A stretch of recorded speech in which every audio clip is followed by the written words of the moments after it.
nationwide injunctions were meant to protect you from an unconstitutional executive order, from the negative impacts of it. Because think about it, we're talking about time frames. If an executive order goes into place, it's signed. The time that it takes to litigate your way to the Supreme Court if you feel that this executive order is infringing upon your rights or is unconstitutional, that time frame can be months to years. So a nationwide injunction stops the negative impacts of this likely unconstitutional executive order from taking effect until the months or years pass and the Supreme Court can rule on whether or not that executive order is constitutional, whether or not that executive order will negatively impact you.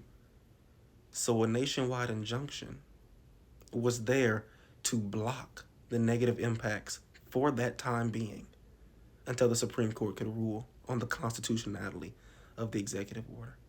Which means that now, in some states, people are citizens, and in some states, they're not recognized as such.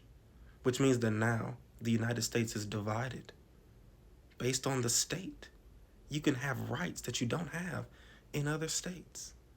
The Constitution no longer applies across the country. That is what this ruling did. That is how detrimental this is to the fundamental principles of our republic. That is what happened.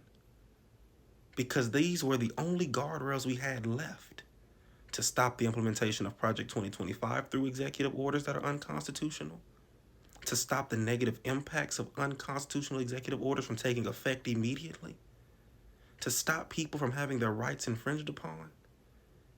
This was a way to halt all the negative things that would happen to you if an unconstitutional executive order was signed into law.